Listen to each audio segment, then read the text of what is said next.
BC రిజర్వేషన్లపై BRS వైఖరి చెప్పాలి. వ్యతిరేకంగా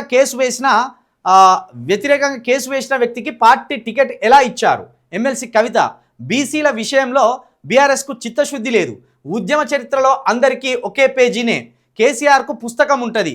కేసీఆర్పై సీఎం అన్ని లైన్లు దాటి మాట్లాడుతున్నారని ఫైర్.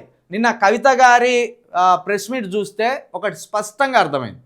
తండ్రి మీద కవిత గారికి అమోఘమైన ప్రేమ, అమితమైన మర్యాద, ఆకాశమంత గౌరవం కూడా ఉన్నది. అందరికీ తెలంగాణలో ఒక పేజీ ఉంటే కేసీఆర్ గారికి మాత్రం తెలంగాణలో ఒక చరిత్ర ఉన్నది అని,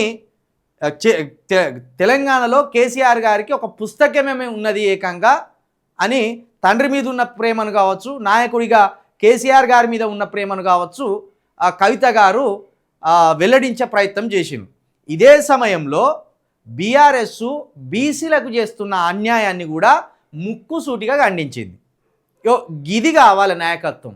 ఏమాత్రం జంకు లేకుండా, మోమాటం లేకుండా, తండ్రి అని చూడకుండా, రాజకీయంగా ఎవరైనా ప్రత్యర్థే ఏదైనా విషయాన్ని మాట్లాడవలసి వచ్చినప్పుడు కుటుంబ సభ్యుల, మన సొంత వాళ్ళ అని చూడకుండా రాజకీయంలో జరుగుతున్న అన్యాయాన్ని ప్రశ్నించాలి. కవిత గారు అదే ప్రయత్నం చేసింది. తండ్రిగా పొగుడుతూనే, ఉద్యమ నేతగా పొగుడుతూనే, రాజకీయ నాయకుడిగా బీఆర్ఎస్ పార్టీ చేస్తున్న విధానాన్ని ఖండించింది. బీసీ 42% రిజర్వేషన్ని వ్యతిరేకించిన బుట్టెం మాధవరెడ్డికి ఎట్లిచ్చిన టికెట్ అనేది నిన్న కవిత గారు కూడా ఖండించిండ్రు. బీసీలకు సంబంధించిన విషయంలో బీఆర్ఎస్ స్టాండ్ ఏందో స్పష్టంగా చెప్పాలన్నారు. కేటీఆర్ గారు కవిత గారికి ఉన్న విజ్ఞత కావచ్చు, కవిత గారికి ఉన్న ఆలోచనలు కావచ్చు, నీకెందుకు లేవు అసలు? ఆ టికెట్ ఎట్లిచ్చిండ్రు మీరు? కవిత గారు స్పష్టంగా ఉన్నారు, స్పష్టంగా ఉన్నారు. బీసీల గురించి శాసన మండలిలో చర్చ జరుగుతుంటే తీన్మార్ మల్లన్న ఆ చర్చ పెట్టినప్పుడు అనేక మంది లేచిపోతారు. ఈ తీన్మార్ మల్లన్న ఏమనుకున్నాడట, కవిత గారు కూడా లేచిపోతారేమో శాసన మండలికి వెళ్ళని ఎక్స్పెక్ట్ చేసింది. కానీ కవిత గారు బీసీ బిల్లుకు మద్దతు తెలుపుతూ హర్షధ్వనులు చేసింది. తీన్మార్ మల్లన్నకు షాక్ అయింది. కవిత గారు సభ నుండి వెళ్ళిపోతారేమో అనుకుంటే బీసీ బిల్లుకు మద్దతు తెలిపి పైగా చప్పట్లు కొట్టింది అని ఏం చేసిండు, దగ్గరికి పోయి కవిత గారికి కృతజ్ఞతలు చెప్పి, మీరు బీసీ బిల్లుకు ఒప్పుకోరేమో, ఈ చర్చకు కనీసం ఆమోదించరేమో అనుకున్నాం, కానీ మీరు మా చర్చకు స్వాగతించినందుకు, మా చర్చను ఆమోదించినందుకు మీకు ప్రత్యేకమైన ధన్యవాదాలని ఆ శాసన మండలిలో తీన్మార్ మల్లన్న కవిత గారికి కృతజ్ఞతలు చెప్పిండు. నిజానికి తీన్మార్ మల్లన్న బద్ధ శత్రువు. కవిత గారిని విమర్శించడంలో అత్యుత్సాహం చూపుతాడు.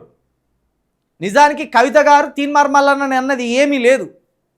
కానీ తీన్మార్ మల్లన్నే బీఆర్ఎస్ నాయకులతోటి చేతులు కలిపి, బీఆర్ఎస్లో ఉన్న ఒక పెద్ద లీడర్తో చేతులు కలిపి ఆయన దగ్గర నుంచి కొంత డబ్బు తీసుకొని కవిత గారిని అటాక్ చేయడానికి అత్యుత్సాహం చూపుతాడు. లేని శత్రుత్వాన్ని కొని తెచ్చుకున్నాడు. ఆ రోజు శాసన మండలిలో బీసీ బిల్లుకు సంబంధించి, బీసీ చర్చకు సంబంధించి కవిత గారు ఒక స్టాండ్ తీసుకొని బీసీల పక్షాన నిలబడ్డారు. అంతేకాదు బీసీలకు సంబంధించి అనేక సమావేశాలు ఏర్పాటు చేసిండ్రు, అనేక సభలు ఏర్పాటు చేసిండ్రు. బీసీల సమస్యలను లోతుగా అధ్యయనం చేస్తున్నారు ప్రస్తుతం. ఇది నాయకురాలికి ఉండవలసిన లక్షణం.